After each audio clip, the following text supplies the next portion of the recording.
ਵਾਹਿਗੁਰੂ ਜੀ ਕਾ ਖਾਲਸਾ ਵਾਹਿਗੁਰੂ ਜੀ ਕੀ ਫਤਿਹ। ਮੈਂ ਤੁਹਾਡੀ ਹੋਸਟ ਨੀਲਮ ਕੌਰ ਤੇ ਮੈਂ ਟੀਵੀ 84 ਦੇ ਸਾਰੇ ਦਰਸ਼ਕਾਂ ਤੇ ਸਰੋਤਿਆਂ ਦਾ ਹਾਰਦਿਕ ਸਵਾਗਤ ਕਰਦੀ ਹਾਂ ਪ੍ਰੋਗਰਾਮ ਸੱਚੋ ਸੱਚ ਵਿੱਚ। ਰੋਜ਼ਾਨਾ ਦੀ ਤਰ੍ਹਾਂ ਤੁਹਾਡੇ ਤੇ ਸਾਡੇ ਹਰਮਨ ਪਿਆਰੇ ਡਾਕਟਰ ਅਮਰਜੀਤ ਸਿੰਘ ਮੇਰੇ ਨਾਲ ਬੈਠੇ ਹੋਏ ਨੇ। ਆਓ ਉਹਨਾਂ ਮਿਲ ਕੇ ਪ੍ਰੋਗਰਾਮ ਸ਼ੁਰੂ ਕਰਦੇ ਹਾਂ। ਜੀ ਡਾਕਟਰ ਸਾਹਿਬ, welcome to our show. Thank you very much. ਜੀ ਡਾਕਟਰ ਸਾਹਿਬ, ਅੱਜ 8 ਜੁਲਾਈ 2015 24 ਹਾੜ ਨਾਨਕਸ਼ਾਹੀ ਸੰਮਤ 547 ਦਾ ਦਿਨ ਹੈ। ਜੀ ਡਾਕਟਰ ਸਾਹਿਬ, ਪ੍ਰੋਗਰਾਮ ਦੇ ਸ਼ੁਰੂ ਵਿੱਚ ਅੱਜ ਤੁਸੀਂ ਕਿਹੜੀਆਂ ਅਹਿਮ ਘਟਨਾਵਾਂ ਸਾਡੇ ਦਰਸ਼ਕਾਂ ਨਾਲ ਸਾਂਝੀਆਂ ਕਰਨ ਜਾ ਰਹੇ ਹੋ? ਅੱਜ ਜਿਹੜੀ press release international centre for advocates against discrimination ਦੀ ਸਭ ਨੂੰ ਚਾਰ ਚਫੇਰੇ ਮਿਲ ਰਹੀ ਹੈ। ਮੈਨੂੰ ਵੀ ਇਹ 2-3 ਡਿਫਰੈਂਟ ਜਿਹੜੀ ਹੈ ਆਈਡੀਜ਼ ਤੋਂ ਆਈ ਔਰ ਮੇਰੇ ਲਈ ਇਹ ਅਹਿਮੀਅਤ ਵਾਲੀ ਗੱਲ ਹੈ ਕਿਉਂਕਿ ਇਸ ਜਿਹੜਾ ਰਾਈਟ ਅਪ ਹੈ ਇਸ ਦਾ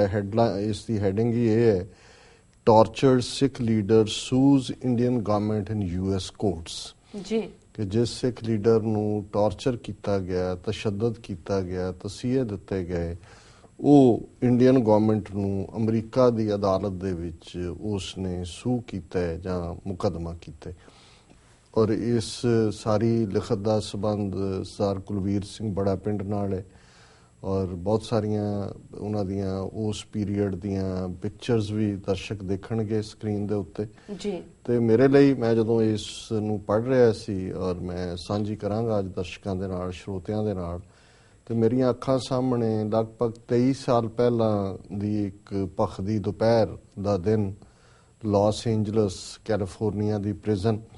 ਔਰ ਉਸ ਵੇਲੇ ਮੇਰੇ ਨਾਲ ਡਾਕਟਰ ਸਿੰਥੀਆ ਕੈਪਲੇ ਮਹਿਮੂਦ ਜਿਹੜੇ ਅਸਿਸਟੈਂਟ ਪ੍ਰੋਫੈਸਰ ਆਫ ਐਂਥਰੋਪੋਲੋਜੀ ਸਨ ਮੇਨ ਯੂਨੀਵਰਸਿਟੀ ਦੇ ਵਿੱਚ, ਅਸੀਂ ਬੜੀ ਮੁਸ਼ਕਲ ਨਾਲ ਉਸ ਜੇਲ੍ਹ ਦੇ ਵਿੱਚ ਮੁਲਾਕਾਤ ਦੇ ਲਈ ਜਾ ਸਕੇ ਸੀ ਕਿਉਂਕਿ ਉਸ ਜੇਲ੍ਹ 'ਚ ਮੁਲਾਕਾਤ ਦਾ ਮਕਸਦ ਤਾਂ ਸੀ ਕਿ 80 ਤੋਂ ਜ਼ਿਆਦਾ ਜਿਹੜੇ ਪ੍ਰਿਜ਼ਨਰ ਉੱਥੇ ਰੱਖੇ ਹੋਏ ਸਨ ਕਈ ਮਹੀਨਿਆਂ ਤੋਂ, ਜਿਨ੍ਹਾਂ ਨੂੰ ਕੋਈ ਬੌਂਡ ਨਹੀਂ ਸੀ ਦਿੱਤਾ ਜਾ ਰਿਹਾ, ਕੋਈ ਹੋਰ ਕਾਰਵਾਈ ਨਹੀਂ ਸੀ ਹੋ ਰਹੀ। ਸੋ ਉਹਨਾਂ ਦਾ ਸੁਨੇਹਾ ਬਾਰ-ਬਾਰ ਮਿਲ ਰਿਹਾ ਸੀ ਕਿਸੇ ਨਾ ਕਿਸੇ ਹਵਾਲੇ ਨਾਲ ਕਿ ਸਾਨੂੰ ਸਾਡਾ ਇੱਥੋਂ ਛੁਟਕਾਰਾ ਕਰਵਾਓ, ਨਹੀਂ ਤਾਂ ਸਾਨੂੰ ਵਾਪਸ ਹੀ ਭਿਜਵਾਓ। ਤੇ ਜੇਲ੍ਹ ਅਧਿਕਾਰੀ ਕਿਸੇ ਨਾਲ ਵੀ ਕੋਈ ਪੋਲੀਟੀਕਲ ਜਾਂ ਈਵਨ ਪ੍ਰੈਸ ਵਾਲਿਆਂ ਨੂੰ ਵੀ ਅਸੀਂ ਭੇਜਣ ਦੀ ਕੋਸ਼ਿਸ਼ ਕੀਤੀ, ਲੇਕਿਨ ਕਿਸੇ ਨੂੰ ਵੀ ਉਹ ਇੰਟਰਵਿਊ ਨਹੀਂ ਸੀ ਦੇ ਰਹੇ। ਫਿਰ ਅਸੀਂ ਇਹ ਫਾਈਂਡ ਆਊਟ ਕੀਤਾ ਕਿ ਧਾਰਮਿਕ ਪ੍ਰੋਵੀਜ਼ਨ ਹੁੰਦਾ ਹੈ ਕਿ ਜਿੱਥੇ ਤੁਸੀਂ ਜਿਹੜਾ ਪ੍ਰੇਅਰ ਦੇ ਲਈ ਉਹਨਾਂ ਦੇ ਨਾਲ ਜਿਹੜਾ ਉਹ ਰਾਬਤਾ ਕਰ ਸਕਦੇ ਹੋ। ਸੋ ਅਸੀਂ ਕਿਉਂਕਿ ਉਹਨਾਂ ਦੇ ਵਿੱਚ ਜਿਹੜੇ 80-90 ਦੇ ਕਰੀਬ ਸਿੱਖ ਪ੍ਰਿਜ਼ਨਰ ਸਨ, 1-2 ਉਹਨਾਂ ਦੇ ਵਿੱਚ ਜਿਹੜੇ ਸਿੱਖ ਨਹੀਂ ਸਨ, ਈਸਾਈ ਸਨ ਸਾਊਥ ਅਮਰੀਕਾ ਦੇ। ਸੋ ਕੁਦਰਤੀ ਡਾਕਟਰ ਸਿੰਥੀਆ ਉਸ ਤੋਂ ਪਹਿਲਾਂ ਮੈਨੂੰ ਬਰਕਲੇ ਯੂਨੀਵਰਸਿਟੀ 'ਚ ਮਿਲੇ ਸਨ ਔਰ ਉਹਨਾਂ ਨੇ ਇੰਟਰਸਟ ਸ਼ੋਅ ਕੀਤਾ ਸੀ। ਅਸੀਂ ਉਹਨਾਂ ਦਿਨਾਂ 'ਚ ਡਾਕਟਰ ਹਰਬੰਸ ਸਿੰਘ ਸਰਾਓ LA 'ਚ ਰਹਿੰਦੇ ਸੀ, ਉਹਨਾਂ ਨਾਲ ਰਾਬਤਾ ਕੀਤਾ ਕਿ ਉਹਨਾਂ ਨੂੰ ਅਸੀਂ ਕਿਵੇਂ ਸਿੱਖ ਕੈਦੀਆਂ ਨੂੰ ਮਿਲ ਸਕਦੇ ਹਾਂ ਔਰ ਧਾਰਮਿਕ, ਉਹਨਾਂ ਨੇ ਕਿਹਾ ਜੀ ਇੱਕੋ ਹੀ ਇਹ ਪ੍ਰੋਵੀਜ਼ਨ ਹੈ ਜਿਹਦੇ ਥੱਲੇ ਅਸੀਂ ਗੱਲਬਾਤ ਕਰ ਸਕਦੇ ਹਾਂ। ਸੋ ਉਹ ਲੋਕਲੀ ਥੋੜ੍ਹਾ ਬਹੁਤ ਉਹਨਾਂ ਦਾ ਰਾਬਤਾ ਡਾਕਟਰ ਸਰਾਓ ਦਾ ਹੈ ਹੀ ਸੀ। ਮੈਂ ਵੀ ਸਿੱਖ ਪ੍ਰੀਚਰ ਬਣ ਗਿਆ ਤੇ ਡਾਕਟਰ ਸਿੰਥੀਆ ਨੂੰ ਵੀ ਜਿਹੜੀ ਹੈ ਕ੍ਰਿਸਚੀਅਨ ਪ੍ਰੀਚਰ ਬਣਾ ਦਿੱਤਾ ਔਰ ਅਸੀਂ ਇਸ ਬਹਾਨੇ ਨਾਲ ਜਿਹੜਾ ਅੰਦਰ ਜਿਹੜਾ ਧਾਰਮਿਕ ਤੌਰ ਤੇ ਮਿਲੇ ਔਰ 70-80 ਦੇ ਕਰੀਬ ਜਿਨ੍ਹਾਂ ਦੇ ਨਾਲ ਪਿਛਲੇ ਕਈ ਮਹੀਨਿਆਂ ਤੋਂ ਕਿਸੇ ਨੇ ਮੁਲਾਕਾਤ ਨਹੀਂ ਸੀ ਕੀਤੀ, ਬੈਠ ਕੇ ਜਿਹੜਾ ਉਹ ਜਪਜੀ ਸਾਹਿਬ ਦਾ ਪਾਠ ਕੀਤਾ। ਇਨ ਦਾ ਮੀਨ ਟਾਈਮ ਅਸੀਂ ਦੇਗ ਬਣਾਉਣ ਦਾ ਪ੍ਰੋਵੀਜ਼ਨ ਵੀ ਜਿਹੜਾ ਉਹ ਕਰ ਲਿਆ ਸੀ ਵੀ ਜੇਲ੍ਹ ਦੇ ਅੰਦਰ ਹੀ ਪ੍ਰੋਵਾਈਡ ਕੀਤਾ ਜਾਏ ਕਿਉਂਕਿ ਬਾਹਰੋਂ ਕੋਈ ਚੀਜ਼ ਨਹੀਂ ਲਿਆਉਣ ਦਿੰਦੇ।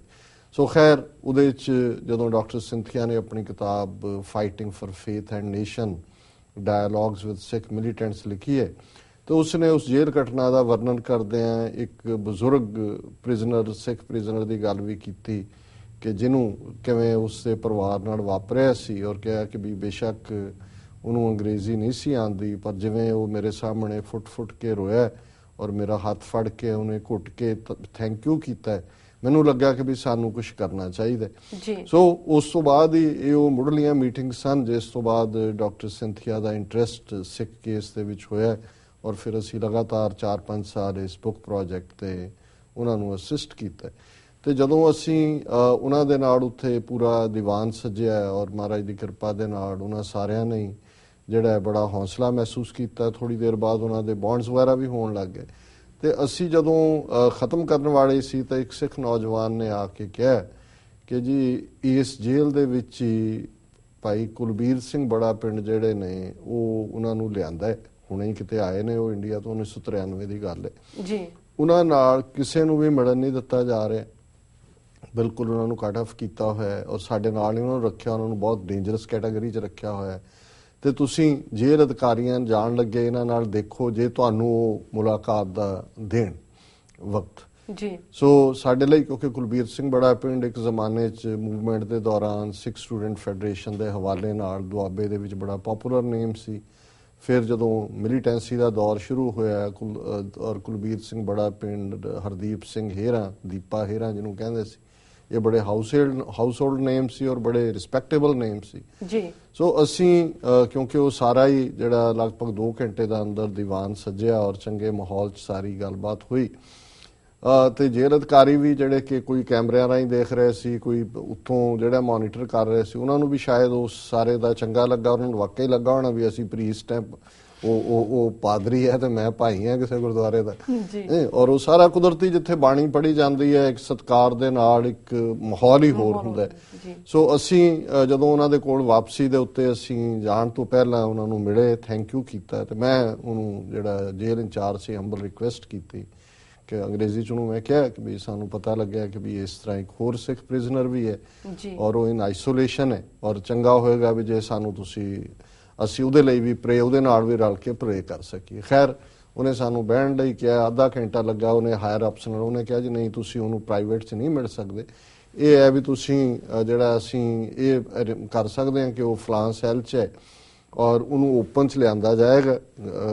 ਜਿਹੜਾ ਉਹਨਾਂ ਦਾ ਗਰਾਊਂਡ ਟਾਈਪ ਜਾਂ ਬੈਕ ਦੇ ਵਿੱਚ ਸਪੇਸ ਸੀ, ਤੁਸੀਂ ਇੰਨੇ ਫੁੱਟ ਦੂਰ ਖਲੋ ਕੇ ਉਹਨੂੰ ਜਿਹੜੀ ਹੈ 2-3 ਮਿੰਟ ਤੁਸੀਂ ਗੱਲ ਕਰ ਸਕਦੇ ਹੋ ਜਾਂ ਪ੍ਰੇ ਕਰ ਸਕਦੇ ਹੋ, ਪਰ ਉਹਨਾਂ ਦੇ ਨੇੜੇ ਨਹੀਂ ਜਾ ਸਕਦੇ ਔਰ ਪ੍ਰਾਈਵੇਟ ਨਹੀਂ ਮਿਲ ਸਕਦਾ। ਸਾਡੇ ਲਈ ਇਹੀ ਕੰਸੈਸ਼ਨ ਬਹੁਤ ਵੱਡੀ ਗੱਲ ਸੀ ਔਰ ਅਸੀਂ ਜਾ ਕੇ ਖਲੋ ਗਏ। ਔਰ ਜਦੋਂ ਮੈਂ ਲਿਸ਼ਕ ਦੀ ਧੁੱਪ ਦੀ ਗੱਲ ਕੀਤੀ ਹੈ, ਉਦੋਂ ਬੜਾ ਗਰਮੀ ਦਾ ਦਿਨ ਸੀ ਔਰ ਐਲੇ ਬੜਾ ਗਰਮ ਦਿਨ ਹੈ,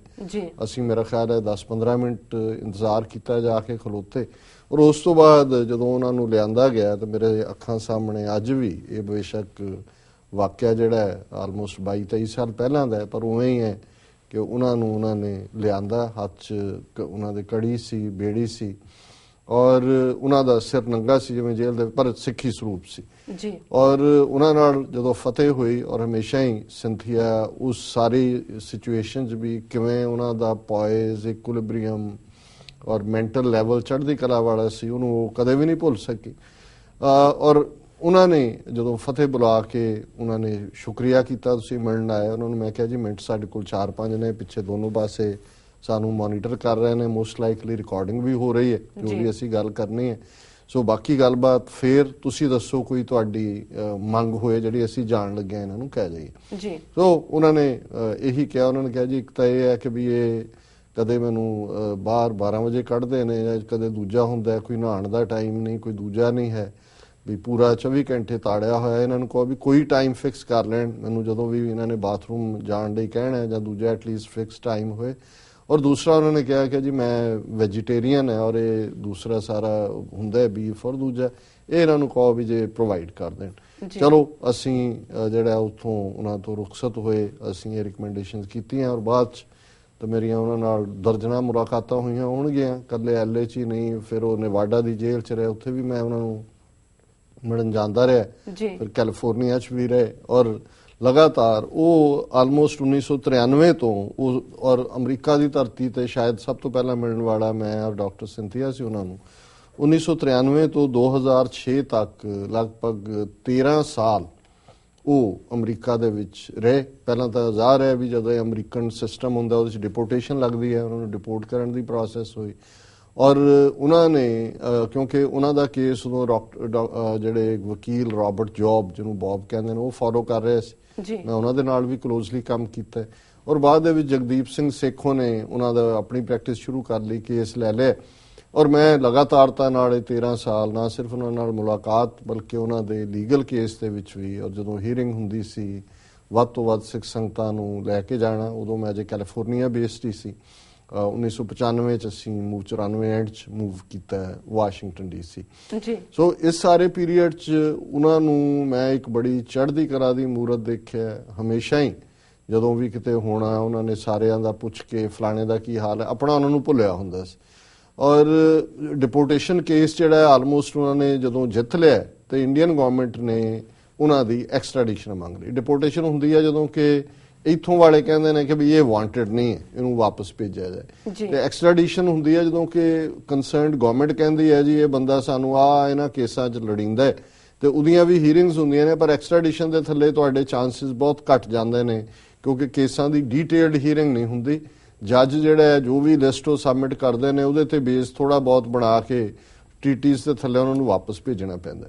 ਪਰ ਮੈਨੂੰ ਯਾਦ ਹੈ ਕਿ ਜਦੋਂ ਪਹਿਲੀ ਲਿਸਟ ਉਹਨਾਂ ਨੇ ਰਾਬਰਟ ਜੌਬ ਨੇ ਭੇਜੀ ਕਿ ਜੀ ਆ ਐਕਸਟ੍ਰੈਡੀਸ਼ਨ ਦੇ ਥੱਲੇ ਇੰਡੀਅਨ ਕੌਂਸੂਲੇਟ ਨੇ ਫਾਈਲ ਕੀਤਾ ਤੇ ਉਹ ਸ਼ਾਇਦ ਜੇ ਮੈਂ ਗਲਤ ਨਾ ਹੋਵਾਂ ਤੇ 31 ਦੇ ਕਰੀਬ ਕੇਸ ਉਹਨਾਂ ਦੇ ਉੱਤੇ ਜਿਹੜੇ ਨੇ ਉਹ ਦਰਜ ਕੀਤੇ ਹੋਏ ਸੀ ਜਿਹੜਿਆਂ ਦੇ ਥੱਲੇ ਉਹਨਾਂ ਨੇ ਐਕਸਟ੍ਰੈਡੀਸ਼ਨ ਮੰਗੀ। ਔਰ ਉਹਨਾਂ 31 ਜੋ ਵੀ ਸ਼ਾਇਦ 26 ਜਾਂ 27 CRPF ਔਰ ਪੰਜਾਬ ਪੁਲਿਸ ਦੇ ਉੱਤੇ ਹਮਲਿਆਂ ਦੇ ਸੀ ਕਿ ਜੀ ਫਲਾਂ ਹਮਲੇ 'ਚ ਇੰਨੇ CRP ਵਾਲੇ ਮਾਰੇ ਗਏ, ਇਹਦੇ 'ਚ ਇੰਨੇ ਮਾਰੇ ਗਏ। ਪਰ ਇਹ ਜਦੋਂ ਮੈਂ ਹੁਣ ਇਹਨਾਂ ਦੀ ਇਹ ਸਟੇਟਮੈਂਟ ਦੇਖ ਰਿਹਾ international centre for advocacy against discrimination ਤੇ ਇਹਨਾਂ ਨੇ 11 ਕੇਸਾਂ ਦੀ ਗੱਲ ਕੀਤੀ ਹੈ। ਹੋ ਸਕਦਾ ਹੈ ਬਾਅਦ ਦੇ ਵਿੱਚ ਜ਼ੀਰੋ ਡਾਊਨ ਹੁੰਦੇ ਹੁੰਦੇ 11 ਕੇਸ ਜਿਹੜੇ ਨੇ ਉਹ ਰਹਿ ਗਏ ਹੋਣ, ਪਰ ਇਹ ਮੈਨੂੰ ਪਤਾ ਹੈ ਕਿਉਂਕਿ ਉਹਨਾਂ ਸਾਰੀਆਂ ਹੀਅਰਿੰਗਸ ਜਾਂ ਈਵਨ ਸਾਰੇ ਪੀਰੀਅਡ 'ਚ ਜਿਹੜਾ ਮੈਂ ਨਾਲ ਮੋਨੀਟਰ ਵੀ ਕੀਤਾ ਆਲਮੋਸਟ 8 ਜਾਂ 9 ਕੇਸ ਜਿਹੜੇ ਮੇਜਰ ਕੇਸ ਸੀ CRPF ਔਰ ਪੰਜਾਬ ਪੁਲਿਸ ਦੇ ਖਿਲਾਫ, ਕਿਉਂਕਿ ਫਾਈਨਲ ਹੀਅਰਿੰਗਸ ਫ੍ਰੈਜ਼ਨੋ ਕੋਰਟ ਦੇ ਵਿੱਚ ਚੱਲ ਰਹੀਆਂ ਸੀ ਔਰ ਫ੍ਰੈਜ਼ਨੋ ਕੈਲੀਫੋਰਨੀਆ ਦੀ ਜੇਲ੍ਹ 'ਚ ਉਹਨਾਂ ਨੂੰ ਰੱਖਿਆ ਹੋਇਆ ਸੀ। ਸੋ ਜਿਹੜੀ ਚੰਗੀ ਗੱਲ ਸੀ ਔਰ ਜਦੋਂ ਵੀ ਕਦੇ ਇਹਨਾਂ ਕੇਸਿਸ ਦੀ ਜਾਂ ਜਿਹੜੀਆਂ ਇੱਥੇ ਸਾਡੀਆਂ ਵਿਕਟਰੀਜ਼ ਨੇ ਲੀਗਲ ਅਦਾਲਤਾਂ 'ਚ ਵੀ ਉਹਨਾਂ ਨੂੰ ਐਨਾਲਾਈਜ਼ ਕੀਤਾ ਜਾਏਗਾ ਤੇ ਬਹੁਤ ਸਾਰੀਆਂ ਚੀਜ਼ਾਂ ਅਸੀਂ ਪੋਜ਼ਿਟਿਵਲੀ ਇੱਥੇ ਵਿਨ ਕੀਤੀਆਂ। ਜੱਜ ਨੇ ਜਦੋਂ ਉਹਨਾਂ ਨੂੰ ਜਿਹੜਾ ਐਕਸਟ੍ਰੈਡਾਈਟ ਵੀ ਕੀਤਾ 2006 ਦੇ ਵਿੱਚ ਭਾਰਤ ਭੇਜਿਆ ਤੇ ਉਹਨਾਂ ਚੋਂ 26 ਜਿਹੜੇ ਕੇਸ ਸੀ ਆਲਮੋਸਟ ਜੇ ਮੈਂ 29 ਜਾਂ 31 ਕਿਹਾ ਤੇ 26-27 ਕੇਸ ਜਿਹੜੇ ਨੇ ਉਹ ਡਿੱਗ ਚੁੱਕੇ ਸੀ। 3 ਕੇਸਾਂ ਦੇ ਵਿੱਚ ਜਿਹੜਾ ਉਹਨਾਂ ਦੀ ਐਕਸਟ੍ਰੈਡੀਸ਼ਨ ਦਿੱਤੀ ਗਈ। ਬਾਕੀ ਕੇਸਾਂ ਦੇ ਮਾਮਲੇ ਜਿਹੜੇ ਕੇਸ CRPF ਔਰ ਪੁਲਿਸ ਦੇ ਉੱਤੇ ਹਮਲਿਆਂ ਦੇ ਸੀ, ਜੱਜ ਨੇ ਆਪਣੇ ਫੈਸਲਿਆਂ 'ਚ ਕਿਹਾ, ਡਿਫਰੈਂਟ ਅਪੀਲਾਂ 'ਚੋਂ ਵੀ ਉਹ ਗੱਲ ਗੁਜ਼ਰੀ ਕਿ ਇੱਕ ਜੰਗ ਸੀ, ਜੰਗ ਦੇ ਵਿੱਚ ਉਹਨਾਂ ਨੇ ਉਹਨਾਂ ਦੇ ਜੁਝਾਰੂ ਮਾਰੇ ਮੁਕਾਬਲੇ 'ਚ ਜਾਂ ਉਹਨਾਂ ਨੇ CRPF ਜਾਂ ਪੁਲਿਸ ਜਾਂ ਫੌਜ ਮਾਰੀ, ਇਹ ਕੋਈ ਗੁਨਾਹ ਨਹੀਂ ਹੈ। ਸੋ ਈਵਨ ਅਮਰੀਕਨ ਕੋਰਟਸ ਨੇ ਉਸ ਨੂੰ ਜਿਹੜਾ ਉਹ ਵਾਰ ਮੰਨਿਆ ਔਰ ਉਸ ਵੇਲੇ ਟੈਸਟੀਫਾਈ ਕਰਨ ਦੇ ਲਈ ਰੰਜਨ ਲਖਨਪਾਲ ਔਰ ਦੂਸਰੇ ਪ੍ਰਮੁੱਖ ਜਿਹੜੇ ਨੇ ਈਵਨ ਪੰਜਾਬ ਤੋਂ ਵੀ ਆਏ, ਨਵਕਿਰਨ ਸਿੰਘ, ਇਹਨਾਂ ਸਾਰਿਆਂ ਨੇ ਟੈਸਟੀਫਾਈ ਕੀਤਾ। ਔਰ ਜਿਹੜੇ 2 ਜਾਂ 3 ਕੇਸਿਸ ਦੇ ਵਿੱਚ ਉਹਨਾਂ ਦੀ ਐਕਸਟ੍ਰੈਡੀਸ਼ਨ ਹੋਈ ਉਹ ਕੇਸ ਸਨ ਜਿਨ੍ਹਾਂ ਬਾਰੇ ਜੱਜ ਨੇ ਕਿਹਾ ਕਿ ਵੀ ਇਹਦੇ ਸਿਵਿਲੀਅਨ ਮਾਰੇ ਗਏ ਔਰ ਸਿਵਿਲੀਅਨ ਦਾ ਮਾਰਿਆ ਜਾਣਾ ਜਿਹੜਾ ਉਹ ਕਿਤੇ ਵੀ ਜਸਟੀਫਾਈ ਨਹੀਂ ਹੁੰਦਾ। ਹਾਲਾਂਕਿ ਇਹ ਵੱਖਰੀ ਗੱਲ ਹੈ ਕਿ 2008-2006 ਦੇ ਵਿੱਚ ਉਹ ਐਕਸਟ੍ਰੈਡਾਈਟ ਹੋਏ ਔਰ ਕਿਹਨਾਂ ਕਾਰਨਾਂ ਕਰਕੇ ਐਕਸਟ੍ਰੈਡੀਸ਼ਨ ਦੇ ਵੇਲੇ ਜਿਹੜੀਆਂ ਉਹਨਾਂ ਨੇ ਇੰਡੀਅਨ ਗਵਰਨਮੈਂਟ ਨੇ ਐਸ਼ੋਰੈਂਸਿਸ ਦਿੱਤੀਆਂ ਉਹ ਫੁੱਲਫਿਲ ਨਹੀਂ ਹੋਈਆਂ, ਇਸ ਕਰਕੇ ਕੇਸ ਇਹਨਾਂ ਨੇ ਫਾਈਲ ਕੀਤੇ ਤੇ ਉੱਥੇ 2 ਸਾਲ ਉਹਨਾਂ ਨੂੰ ਰੱਖਿਆ ਗਿਆ ਔਰ ਉਹਨਾਂ 2-3 ਕੇਸਾਂ ਦੇ ਵਿੱਚ ਵੀ ਉਹ ਜਿਹੜੇ ਨੇ ਬਰੀ ਹੋ ਗਏ ਔਰ 2008 ਦੇ ਵਿੱਚ ਉਹ ਫ੍ਰੀ ਆ ਗਏ ਬਾਹਰ ਆ ਕੇ ਉਹਨਾਂ ਨੇ ਆਪਣਾ ਪੋਲੀਟੀਕਲ ਪ੍ਰੋਸੈਸ ਸ਼ਾਂਤਮਈ ਤਰੀਕੇ ਨਾਲ ਸ਼ੁਰੂ ਕੀਤਾ। ਇਸੇ ਦੌਰਾਨ ਉਹਨਾਂ ਦਾ ਆਨੰਦ ਕਾਰਜ ਵੀ ਹੋਇਆ, ਆਪਣੀ ਲਾਈਫ ਉਹਨਾਂ ਨੇ ਸ਼ੁਰੂ ਕੀਤੀ, ਸ਼੍ਰੋਮਣੀ ਕਮੇਟੀ ਮੈਂਬਰ ਵੀ ਉਹ ਬਣੇ। ਪਰ ਅਚਾਨਕ ਉਹਨਾਂ ਨੂੰ 2012 ਦੇ ਵਿੱਚ ਫੇਰ ਫੜ ਲਿਆ ਗਿਆ ਔਰ 2014 'ਚ ਉਹ ਐਕਵਿਟ ਹੋਏ। ਪਰ ਇਸ ਫੜੇ ਜਾਣ ਦੇ ਦੌਰਾਨ ਉਹਨਾਂ ਦੇ ਉੱਤੇ ਬਹੁਤ ਟਾਰਚਰ ਕੀਤਾ ਗਿਆ, ਤਸ਼ੱਦਦ ਕੀਤਾ ਗਿਆ, ਜ਼ਲੀਲ ਕੀਤਾ ਗਿਆ ਸਰੀਰਕ ਔਰ ਮਾਨਸਿਕ ਤੌਰ ਤੇ। ਔਰ ਇਹ ਉਹ ਪੀਰੀਅਡ ਸੀ ਕਿ ਉਹਨਾਂ ਨੇ 2013 ਦੇ ਵਿੱਚ ਫੇਰ ਇੰਡੀਅਨ ਗਵਰਨਮੈਂਟ ਦੇ ਖਿਲਾਫ ਅਮਰੀਕਾ ਦੀ ਅਦਾਲਤ ਸਿੱਖ ਅਲਾਇੰਸ ਦੇ ਥੱਲੇ ਕੇਸ ਕੀਤਾ। ਹੁਣ ਉਹ ਕੇਸ ਕੀ ਹੈ, ਇੱਕ UN ਦੀ ਕਨਵੈਨਸ਼ਨ ਹੈ ਜਿਹਨੂੰ ਕਹਿੰਦੇ ਨੇ CAT, ਜਿਹਦਾ ਮਤਲਬ ਹੈ ਕਨਵੈਨਸ਼ਨ ਅਗੇਂਸਟ ਟਾਰਚਰ। ਔਰ ਇਹਦੇ 'ਚ ਬੜਾ ਕਲੀਅਰ ਹੈ ਕਿ ਟਾਰਚਰ ਕਰਨ ਵਾਲਾ ਕੋਈ ਵੀ ਮੁਲਕ ਜਾਂ ਦੂਜਾ ਇਸ ਕਨਵੈਨਸ਼ਨ ਨੂੰ ਫਲਾਊਟ ਕਰਦਾ ਹੈ ਜਾਂ ਉਸ ਦੀ ਉਲੰਘਣਾ ਕਰਦਾ ਹੈ ਔਰ ਕਿਸੇ ਨੂੰ ਵੀ ਉਸ ਦੇਸ਼ ਦੇ ਹਵਾਲੇ ਨਹੀਂ ਕੀਤਾ ਜਾ ਸਕਦਾ ਜਿੱਥੇ ਕਿ ਟਾਰਚਰ ਦਾ ਪ੍ਰੋਵੀਜ਼ਨ ਹੈ। ਹਾਲਾਂਕਿ ਬਹੁਤ ਸਾਰੇ ਦੇਸ਼ਾਂ ਨੇ ਪਹਿਲਾਂ ਸਾਈਨ ਜਦੋਂ ਵੀ ਕੋਈ ਟ੍ਰੀਟੀ ਦੇ ਉੱਤੇ ਟ੍ਰੀਟੀ ਨੂੰ ਮਾਨਤਾ ਮਿਲਦੀ ਹੈ ਤਾਂ ਸਭ ਤੋਂ ਪਹਿਲਾਂ ਕੋਈ ਦੇਸ਼ ਸਿਗਨੇਟਰੀ ਹੁੰਦਾ, ਉੱਤੇ ਸਾਈਨ ਕਰਦਾ, ਫਿਰ ਉਹਨੂੰ ਰੈਟੀਫਾਈ ਕਰਨਾ ਪੈਂਦਾ। ਕੁਝ ਦੇਸ਼ ਨੇ ਉਹ ਸਾਈਨ ਤਾਂ ਕਰ ਦੇਣਗੇ, ਇੰਡੀਆ ਨੂੰ ਤਾਂ ਇਹ 1948 ਦਾ UN ਚਾਰਟਰ ਬਣਿਆ, ਮੇਰਾ ਖਿਆਲ ਹੈ 1996 ਜਾਂ 97 ਦੇ ਵਿੱਚ ਜਦੋਂ ਆਈਕੇ ਗੁਜਰਾਲ ਪ੍ਰਾਈਮ ਮਿਨਿਸਟਰ ਸੀ ਇੰਡੀਆ ਦਾ, ਉਦੋਂ ਪਹਿਲੀ ਵਾਰੀ ਇੰਡੀਆ ਨੇ ਇਸ ਕਨਵੈਨਸ਼ਨ ਅਗੇਂਸਟ ਟਾਰਚਰ ਦੇ ਉੱਤੇ ਦਸਤਖਤ ਕੀਤੇ, ਲੇਕਿਨ ਅੱਜ ਤੱਕ ਵੀ ਉਹਨੇ ਰੈਟੀਫਾਈ ਨਹੀਂ ਕੀਤਾ। ਉਸ ਟ੍ਰੀਟੀ ਨੂੰ ਜਦੋਂ ਤੱਕ ਰੈਟੀਫਾਈ ਨਾ ਕਰੋ ਉਹ ਲਾਗੂ ਨਹੀਂ ਹੁੰਦੀ। ਈਵਨ ਅਮਰੀਕਾ ਦੇ ਹਵਾਲੇ ਨਾਲ ਵੀ ਜਦੋਂ ਅਸੀਂ ਗੱਲ ਕਰਦੇ ਹਾਂ ਤੇ ਅਮਰੀਕਾ ਨੇ ਵੀ ਇਸ ਟ੍ਰੀਟੀ ਦੇ ਉੱਤੇ ਜਿਹੜਾ ਹੈ 1988 ਦੇ ਵਿੱਚ ਪ੍ਰੈਜ਼ੀਡੈਂਟ ਰੀਗਨ ਦੇ ਜ਼ਮਾਨੇ 'ਚ ਇਸ ਨੂੰ ਰੈਟੀਫਾਈ ਕੀਤਾ ਸੀ। ਹੁਣ ਜੇ ਇੱਕ ਦੇਸ਼ ਉਹ ਹੈ ਜਿਹਨੇ ਕਨਵੈਨਸ਼ਨ ਅਗੇਂਸਟ ਟਾਰਚਰ ਨੂੰ ਮੰਨਿਆ ਹੋਇਆ ਔਰ ਇਹਦੀ ਅਹਿਮੀਅਤ ਇੰਨੀ ਜ਼ਿਆਦਾ ਹੈ ਕਨਵੈਨਸ਼ਨ ਅਗੇਂਸਟ ਟਾਰਚਰ ਦੀ ਕਿ ਈਵਨ ਯੂਨਾਈਟਿਡ ਨੇਸ਼ਨਸ ਨੇ 26 ਜੂਨ ਦਾ ਦਿਨ ਜਿਹੜਾ ਹੈ ਜੀ ਉਹ ਇੰਟਰਨੈਸ਼ਨਲ ਡੇ ਡਿਕਲੇਅਰ ਕੀਤਾ ਹੋਇਆ ਹੈ, international day in support of victims of torture. ਹੁਣ ਜਿਹੜੀ ਕਹਾਣੀ ਕੁਲਬੀਰ ਸਿੰਘ ਬੜਾ ਪਿੰਡ ਔਰ ਜਿਹੜਾ ਮੁਕੱਦਮਾ ਹੈ ਉਹਦਾ ਬੇਸ ਇਹ ਹੈ ਕਿ ਜਦੋਂ ਕੁਲਬੀਰ ਸਿੰਘ ਬੜਾ ਪਿੰਡ ਨੂੰ ਉਹਨਾਂ ਨੇ ਇੰਡੀਆ ਦੇ ਹਵਾਲੇ ਕੀਤਾ 2006 ਦੇ ਵਿੱਚ, ਹੁਣ ਜ਼ਾਹਰ ਹੈ ਵੀ ਇੰਡੀਆ ਨੇ ਤਾਂ ਇਸ ਕੈਟ ਦੇ ਉੱਤੇ ਦਸਤਖਤ ਉਹਨੂੰ ਰੈਟੀਫਾਈ ਨਹੀਂ ਕੀਤਾ ਹੋਇਆ। ਉਸ ਪੀਰੀਅਡ 'ਚ ਇਹ ਇੱਕ ਕੇਬਲ ਹੈ, ਜਦੋਂ ਇਹ ਹੁਣ ਮੁਕੱਦਮਾ ਦਾਇਰ ਹੋਇਆ ਔਰ ਇਸ ਮੁਕੱਦਮਾ ਦਾਇਰ ਕਰਨ ਵਾਲੀ ਸੰਸਥਾ ਨੇ ਉਸ ਕੇਬਲ ਦੀ ਕਾਪੀ ਵੀ ਨਾਲ ਲਾਈ ਹੈ ਜੀ। ਉਹਨਾਂ ਨੇ ਕਿਹਾ ਵੀ diplomatic cable from India's ministry of external affairs to the US state department, ਅਮਰੀਕਾ ਦੇ ਫੋਰਨ ਆਫਿਸ ਨੂੰ ਉਹਨਾਂ ਦੇ ਵਿਦੇਸ਼ ਮੰਤਰਾਲੇ ਨੇ ਕੇਬਲ ਭੇਜੀ। Mister Barapind will be entitled to all the rights of defence, protection and remedies available and shall not be subjected to torture as defined in the Convention Against Torture and other cruel, inhuman or degrading treatment or punishment. ਕਿ mister Kulbir Singh ਬੜਾ ਪਿੰਡ ਉਹਨਾਂ ਦਾ ਪਿੰਡ ਹੈ, ਬੜਾ ਪਿੰਡ will be entitled to all the rights of, ਉਹਨਾਂ ਨੂੰ ਆਪਣਾ ਕੇਸ ਰਿਪਰੈਜ਼ੈਂਟ ਕਰਨ ਦੇ ਹੱਕ ਹੋਣਗੇ, ਉਹਨਾਂ ਨੂੰ ਸੁਰੱਖਿਆ ਦਿੱਤੀ ਜਾਏਗੀ ਔਰ ਉਹਨਾਂ ਨੂੰ ਹਰ ਜਿਹੜੀ ਹੈ ਸਹੂਲਤ ਦਿੱਤੀ ਜਾਏਗੀ, ਉਹਨਾਂ ਨੂੰ ਤਸ਼ੱਦਦ ਦਾ ਸ਼ਿਕਾਰ ਨਹੀਂ ਬਣਾਇਆ ਜਾਏਗਾ। ਔਰ ਉਹ ਤਸ਼ੱਦਦ ਦੀ ਡੈਫੀਨੇਸ਼ਨ ਜਿਹੜੀ ਕਿ convention against torture and other cruel inhuman ਜਿਹੜੀ ਹੈ ਉਸ ਦੇ ਥੱਲੇ ਹੈ ਔਰ ਉਹਨਾਂ ਦੇ ਨਾਲ ਕੋਈ ਵੀ ਡੀਗ੍ਰੇਡਿੰਗ ਜਿਹੜਾ ਹੈ ਉਹਨਾਂ ਨੂੰ ਅਪਮਾਨਿਤ ਕਰਨ ਵਾਲਾ ਸਲੂਕ ਨਹੀਂ ਕੀਤਾ ਜਾਏਗਾ ਜੀ। ਹੁਣ ਇਸੇ ਹੀ ਅਪੀਲ ਦੇ ਵਿੱਚ ਨਾਲ ਹੀ ਉਹਨਾਂ ਨੇ ਕਿਹਾ ਐਟ ਦਾ ਡਿਸਟ੍ਰਿਕਟ ਕੋਰਟ, ਹੁਣ ਇਹ ਤਾਂ ਕੇਬਲ ਫੋਰਨ ਆਫਿਸ ਨੇ ਸਟੇਟ ਡਿਪਾਰਟਮੈਂਟ ਨੂੰ ਭੇਜੀ ਔਰ ਡਿਸਟ੍ਰਿਕਟ ਕੋਰਟ 'ਚ ਜਿਹੜਾ ਲੀਗਲ ਐਕਸਪਰਟ ਸੀ ਗਵਰਨਮੈਂਟ ਆਫ ਇੰਡੀਆ ਦਾ, ਉਹਨੇ ਡਿਕਲੇਅਰ ਕੀਤਾ that as India has not ratified CAT, Convention Against Torture, that it would violate the Indian Constitution to apply CAT. Hence, Mr. Badapind is arguing that given that the agreement was negotiated to protect Mr. Badapind's constitutionally protected rights under the convention, only the United States courts can apply its provisions. ਕਿ ਹੁਣ ਜਦੋਂ ਕਿ ਉਹਨਾਂ ਨੇ ਇੱਥੇ case ਕੀਤਾ, Indian government ਤਾਂ ਬਰੀ ਹੋ ਗਈ, ਉਹਨੇ ਕਿਹਾ ਜੀ ਸਾਨੂੰ ਇਮਿਊਨਿਟੀ ਹਾਸਲ ਹੈ, ਅਸੀਂ US ਕੋਰਟ ਨੂੰ ਜਵਾਬਦੇਹ ਨਹੀਂ ਹੈਗੇ ਔਰ ਕਿਉਂਕਿ ਅਸੀਂ ਕੈਟ ਤੇ ਨੂੰ ਰੈਟੀਫਾਈ ਨਹੀਂ ਕੀਤਾ ਹੋਇਆ, ਇਸ ਲਈ ਸਾਨੂੰ ਤੁਸੀਂ ਇਸ ਦੇ ਲਈ ਅਸੀਂ ਜੇ ਕਨਸਟੀਟਿਊਸ਼ਨਲੀ ਅਸੀਂ ਤੁਹਾਨੂੰ ਜਵਾਬਦੇਹ ਨਹੀਂ। ਇਸੇ ਕਾਰਨ ਕਰਕੇ ਇਹ ਜਿਹੜਾ ਕੇਸ ਹੈ ਇਸ international centre for advocates against discrimination,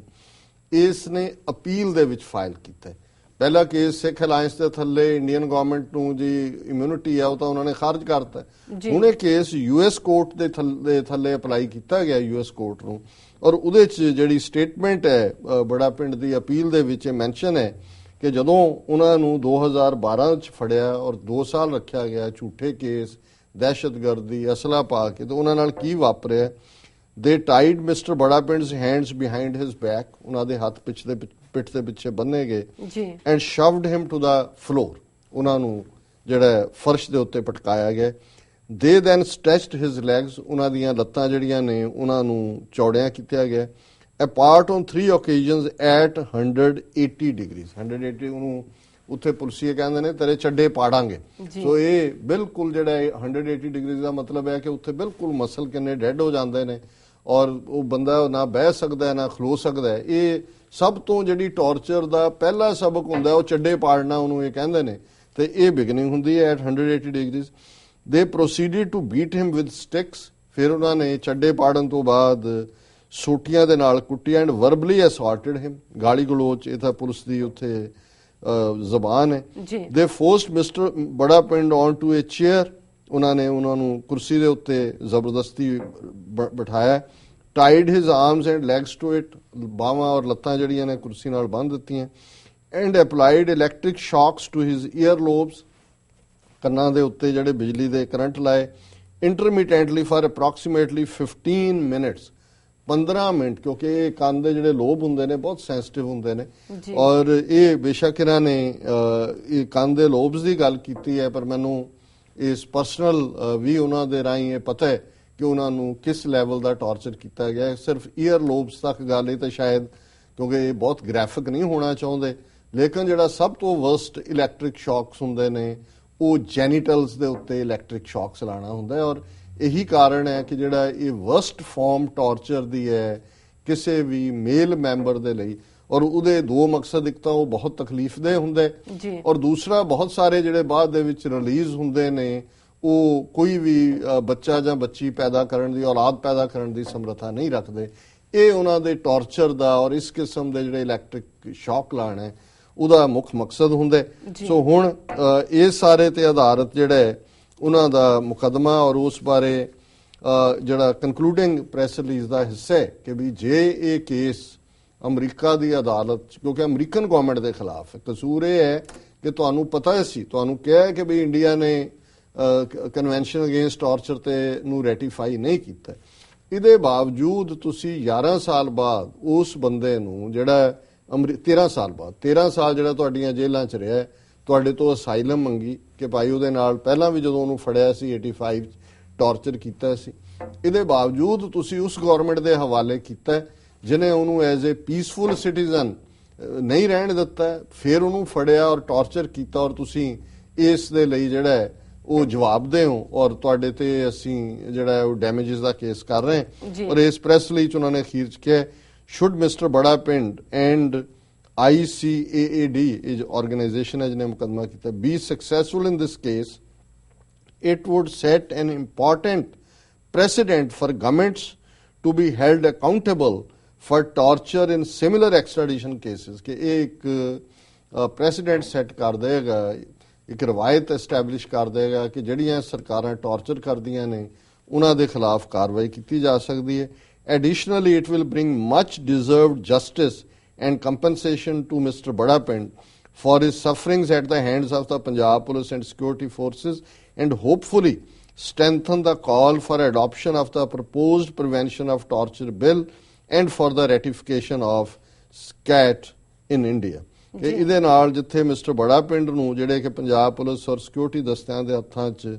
ਸਫਰ ਕਰ ਰਹੇ ਨੇ ਉਹਨਾਂ ਨੂੰ ਰਾਹਤ ਦੇਗਾ, ਔਰ ਆਸ ਅਸੀਂ ਕਰਦੇ ਹਾਂ ਕਿ ਜੇ ਇਸ ਮੁਕੱਦਮਾ ਕਾਮਯਾਬ ਹੁੰਦਾ ਹੈ ਤੇ ਫਿਰ ਪ੍ਰੀਵੈਂਸ਼ਨ ਆਫ ਟਾਰਚਰ ਬਿੱਲ ਜਿਹੜਾ ਇਸ ਨੂੰ ਪਾਸ ਕਰਾਉਣ ਦਾ ਰਸਤਾ ਵੀ ਖੁੱਲ ਜਾਏਗਾ, ਔਰ ਭਾਰਤ ਜਿਹੜਾ ਫਿਰ ਮਜਬੂਰ ਹੋਏਗਾ ਕਨਵੈਨਸ਼ਨ ਅਗੇਂਸਟ ਟਾਰਚਰ ਜਿਹੜਾ ਉਸ ਨੂੰ ਰੈਟੀਫਾਈ ਕਰਨ ਦੇ ਲਈ। ਸੋ ਅਸੀਂ ਇਸ ਜਥੇਬੰਦੀ ਦੀ ਸ਼ਲਾਘਾ ਕਰਦੇ ਹਾਂ, international centre for advocacy against discrimination, ਕਿ ਉਹਨਾਂ ਨੇ ਇਸ ਕੇਸ ਨੂੰ ਅਪੀਲ ਦੇ ਵਿੱਚ ਲਿਆਂਦਾ ਔਰ ਭਾਈ ਕੁਲਬੀਰ ਸਿੰਘ ਬੜਾਪਿੰਡ ਹੁਣ ਬੇਸ਼ੱਕ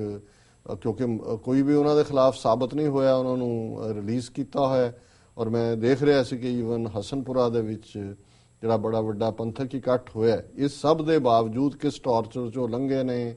13 ਸਾਲ ਇੱਥੋਂ ਦੀਆਂ ਜੇਲ੍ਹਾਂ 'ਚ ਰਹੇ, 2 ਸਾਲ ਉੱਥੇ ਰਹੇ, ਇਹਦੇ ਬਾਵਜੂਦ ਉਹ ਅੱਜ ਵੀ ਜਿਹੜੇ ਆਪਣੀ ਕਮਜ਼ੋਰ ਸਿਹਤ ਦੇ ਬਾਵਜੂਦ ਜਦੋਂ ਵੀ ਕਦੇ ਗੱਲ ਹੁੰਦੀ ਹੈ, ਜਦੋਂ ਤੁਸੀਂ ਇਸ ਕਿਸਮ ਦੇ ਟਾਰਚਰ 'ਚੋਂ ਲੰਘਦੇ ਹੋ, ਕਦੇ ਵੀ ਬਾਡੀ ਸੇਮ ਨਹੀਂ ਰਹਿੰਦੀ, ਲੇਕਿਨ ਫਿਰ ਵੀ